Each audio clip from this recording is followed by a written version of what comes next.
Je m'appelle Christian Elmer, je suis chanteur lyrique, je suis baryton et je suis ravi de participer à cette production du Nain qui a été d'abord faite à Lille et qu'on reprend aujourd'hui à Rennes.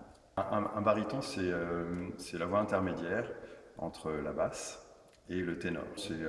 C'est souvent des rôles de personnes assez mûres. Pour ce qui est de ma formation, j'ai commencé le chant assez tard, à 30 ans. J'étais auparavant ingénieur. J'ai fait quelques années à l'école normale de musique à Paris. Et puis, je me suis lancé dans le bain. Je suis parti en Allemagne. J'étais engagé en troupe en Allemagne. Et c'est comme ça que ma carrière a débuté. Ce qui est rigolo, c'est qu'en fait, la première fois que je suis allé à l'opéra, c'était ici, c'était à Rennes, dans les années 90.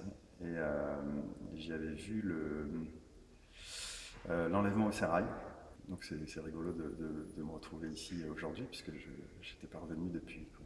Alors dans le nain, j'incarne le personnage du chambellan, donc qui s'appelle Don Esteban.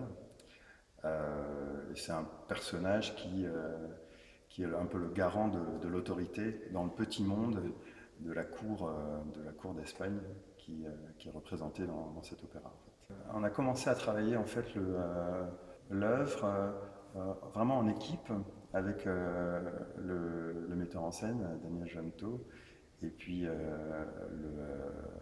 le chef d'orchestre Franck Olu, où en fait on a fait un travail de fond un petit peu plus profond que d'habitude. On a lu ensemble la nouvelle d'Oscar Wilde dont est tirée l'œuvre. Et puis on a vécu finalement ensemble pendant 2 fois une semaine. On dormait sur place.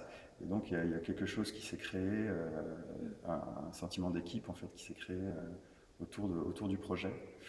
Et on a pu développer chacun effectivement les caractéristiques de chacun des personnages. J'ai déjà travaillé en fait avec des metteurs en scène qui n'étaient pas spécialistes de l'opéra. Je travaillais avec Éric Ruff de la Comédie Française à l'Opéra Comique. Ils apportent quelque chose qui n'est pas forcément toujours présent dans les productions d'opéra.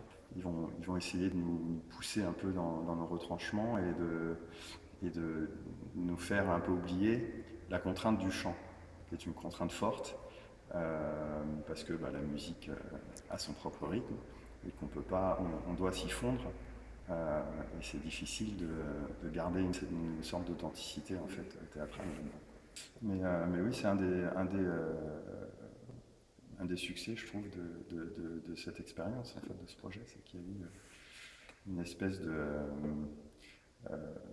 lâcher prise et de bien-être ensemble, en fait. Le chambellan que j'incarne, c'est aussi un petit peu moi, quoi. Il prend conscience à des tout petits moments qu'effectivement ce qui se passe n'est pas correct, n'est pas bien. Eh bien, il se rend compte tout de suite qu'en fait ça va être une tragédie, une catastrophe. Et même s'il ne l'empêche pas, au fond on sent qu'il a il a un certain remords à faciliter en fait la catastrophe.